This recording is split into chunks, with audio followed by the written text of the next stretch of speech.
म्हणजेच 18 जून 2026 गुरुवार रोजी या वर्षातील सर्वात मोठा, सर्वात शुभ आणि वर्षातील शेवटचा गुरुपुष्यामृत योग जुळून येत आहे. ज्योतिषशास्त्रात या योगाला सर्व योगांचा राजा मानले गेले आहे. जर तुमचे नशीब साथ देत नसेल, घरात पैशांची चणचण असेल, कर्ज वाढत असेल किंवा शत्रूने तुम्हाला त्रास दिला असेल, तर या महायोगाचा एक छोटासा उपाय तुमचे नशीब बदलू शकतो. आजच्या या व्हिडिओमध्ये आपण पाहणार आहोत की उद्याच्या दिवशी सकाळीच घरात या झाडाचं एक पान आणायचं आहे, ज्यामुळे तुमची कितीही कठीण इच्छा असेल ती पूर्ण होईल.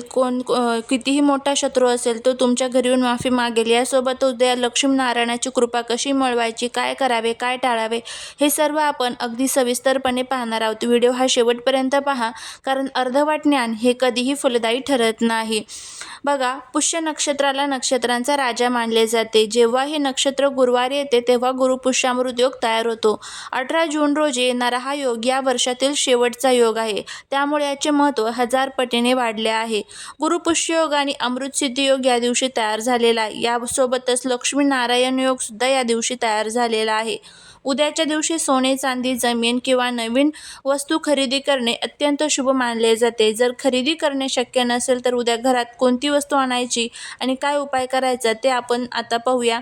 तर उद्या सकाळी लवकर उठून स्नान करावे. या दिवशी पिवळ्या रंगाचे वस्त्र परिधान करावे. अत्यंत हे शुभ असतं, कारण पिवळा रंग हा भगवान विष्णू आणि गुरुग्रहाला प्रिय आहे. पूजेच्या सुरुवातीला हातात थोडे पाणी आणि अक्षते घेऊन आपली इच्छा मनात बोलून भगवान विष्णूंच्या चरणी संकल्प सोडावा. घरात विष्णूची मूर्ती किंवा बाळकृष्णाची मूर्ती असेल तर त्यांना कच्च्या दुधाने आणि नंतर गंगाजलाने अभिषेक करावा.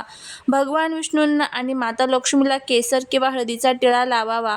स्वतःच्या कपाळावरही हळदीचा टिळा लावावा. उद्याच्या दिवशी तुळशीच्या माळेवर किंवा रुद्राक्षाच्या माळेवर ओम नमो भगवते वासुदेवाय आणि माता लक्ष्मीच्या ओम श्रीं ह्रीं क्लीं श्रीं सिद्धे लक्ष्मी नमः या मंत्राचा किमान 108 वेळा जप करावा. गुरुवारी तुळशीला कच्चे दूध मिश्रित पाणी अर्पण करावे. मात्र लक्षात ठेवा, गुरुवारी तुळशीची पाने तोडू नयेत. यासोबतच आपल्याला उद्या काही घरामध्ये सेवा देखील करायच्या असतात. त्यामध्ये तुम्ही उद्या कनकधारा स्तोत्रम, विष्णू सहस्रनाम, विष्णू चालीसा, विष्णू सहस्रनामावली ह्या सर्व सेवा तुम्हाला करायच्या आहेत. माता लक्ष्मी आणि भगवान विष्णू या दिवशी पृथ्वी तलावरती भ्रमण करत असतात आणि आपल्यासाठी कोण सेवा करत आहे, उपाय करत आहे, हे सर्व बघण्याचं काम करत असतात. अर्थात बघा, कष्टाला पर्याय नसतो, पण कष्टासोबतच आपल्या नशिबाची साथ आपल्याला मिळावी यासाठी आपल्याला हा उपाय जो आहे तर तो करायचा आहे. तुम्ही खूप कष्ट करताय, मेहनत करताय, पण तरीही तुमच्या कष्टाचं, मेहनतीचं तुम्हाला यश मिळत नसेल, घरामध्ये आलेला पैसा हा घरामध्ये टिकत नसेल, सतत तो कुठे ना कुठे खर्च होऊन जात असेल, जर तुम्हाला व्यवसायात, नोकरीत किंवा वैयक्तिक आयुष्यात शत्रू खूप त्रास देत असतील, तर उद्या सकाळीच हा उपाय तुम्ही करून बघा, ज्यामुळे तुमच्या जीवनातील सर्व संकटे सुद्धा दूर होतील. यासोबतच उद्या मुख्य दारावर हळदीचे पाणी शिंपडावे, सुंदर रांगोळी काढावी, गरिबांना किंवा गरजू लोकांना पिवळे अन्न, बुंदीचे लाडू, चणा डाळ किंवा केळी दान करावी. घरात काश्यावरूनही वाद होणार नाही याची काळजी घ्यावी. घरात आनंदी वातावरण ठेवा.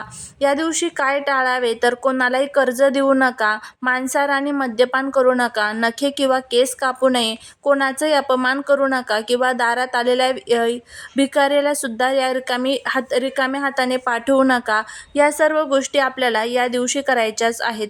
आता या दिवशी आपल्याला कोणता उपाय करायचा आहे तर ते आपण बघूया.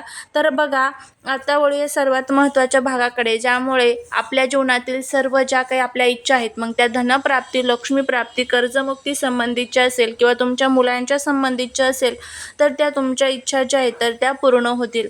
हा उपाय करण्या अगोदर जर तुम्ही घरामध्ये सुतक पिरियड्स असेल तर तुम्हाला हा उपाय करता येणार नाही. सकाळी तुम्हाला हा उपाय करायचा आहे. सकाळी 11 वाजायच्या अगोदर तुम्ही हा उपाय करा. जर 11पर्यंत शक्य नसेल तर मग तुम्ही संध्याकाळी जरी केला तरी देखील चालू शकतो. फक्त दुपारच्या वेळेमध्ये तुम्हाला हा उपाय करायचा नाही आहे. अशा पद्धतीने हे काही छोटेसे नियम आपल्याला पाळायचे आहेत. आता वळूया आपल्या सर्वात महत्त्वाच्या उपायाकडे. पण जर तुम्ही या चॅनलवरती नवीन असाल तर चॅनलला सबस्क्राईब करून कमेंटमध्ये जय माता लक्ष्मी लिहायला अजिबात विसरू नका. तर बघा, उंबराच्या झाडाचा हा उपाय आपल्याला करायचा आहे. या दिवशी उंबराच्या झाडामध्ये साक्षात भगवान दत्तात्रेयांचा, माता लक्ष्मीचा वास असतो. गुरुपुष्यामृत योगाच्या दिवशी उंबराच्या पानाचा उपाय केल्याने नशीब सोन्यासारखे चमकू लागते. आता हा उपाय कसा करायचा आहे तर बघा, सर्वप्रथम औदुंबराच्या झाडापाशी जावे. झाडाला नमस्कार करून आपली इच्छा मनात बोलून एक न तुटलेले स्वच्छ आणि सुंदर पान आदराने तोडून घ्यावे. आता खाली जर पडलेलं एखादं पान असेल तर ते सुद्धा तुम्ही आणू शकता. नाहीतर मग तुम्ही पान तोडल्यानंतर त्या झाडाची क्षमा मागायची आहे आणि त्यानंतर आपल्याला ते स्वच्छ पान घरी घेऊन यायचं आहे. व्यवस्थित गंगाजलाने आणि शुद्ध पाण्याने ते पान जे आहे तर ते धुवून घ्यायचं आहे. आता त्यानंतर देवघरासमोर एक छान दिवा प्रज्वलित करून घ्यायचा आहे. एका प्लेटमध्ये तुम्हाला हे पान ठेवायचं आहे. धूप, दीप, अगरबत्ती संपूर्ण देवघरामध्ये प्रज्वलित करून घ्या, कारण अग्नीच्या साक्षीने केलेले उपाय हे नेहमी फलदायी ठरत असतात. त्यानंतर थोडंसं केसर घ्या किंवा मग हळद घ्या, त्याची थोडीशी पेस्ट तयार करून घ्या. डाव्या हाताच्या किंवा उजव्या हाताच्या अनामिका बोटाने त्या उंबराच्या पानाच्या गुळगुळीत भागावर आपली इच्छा लिहा. आता उदाहरणार्थ, तुम्हाला जर धनप्राप्ती संबंधित तुमची इच्छा असेल तर त्यावरती धनप्राप्ती लिहा. नोकरीच्या संबंधित असेल तर नोकरी लिहा, किंवा आरोग्याच्या संबंधित असेल तर आरोग्य लिहा. अशा पद्धतीने जी काही तुमची इच्छा असेल ती इच्छा तुम्हाला त्या पानावरती, जो गुळगुळीत पुढचा भाग असतो त्यावरती लिहायची आहे.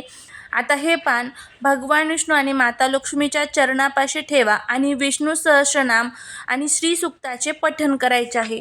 आता अशा पद्धतीने पठण झालं की त्यानंतर परत एकदा तुमची जी काही इच्छा असेल ती इच्छा, जी पानावरती तुम्ही लिहिलेली असेल ती इच्छा तुम्हाला परत व्यक्त करायची आहे.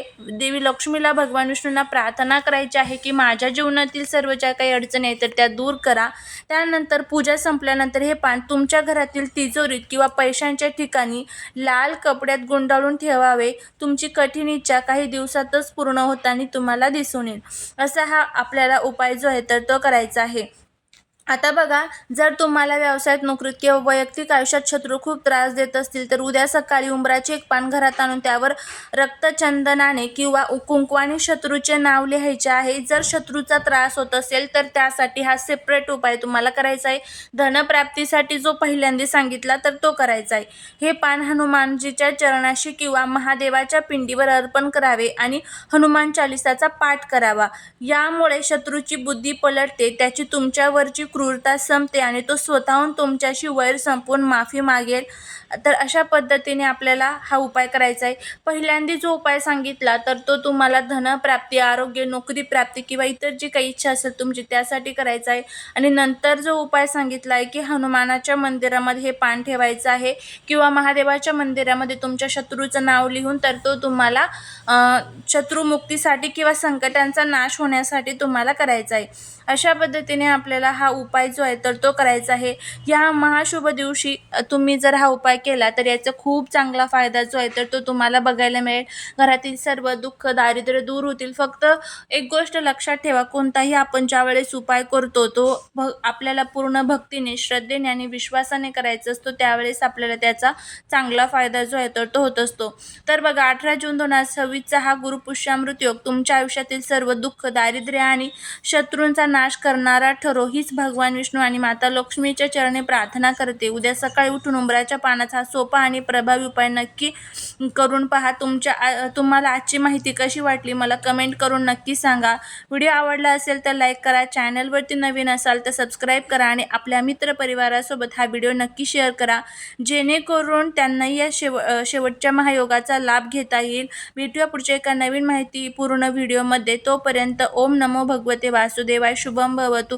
श्री स्वामी समर्थ.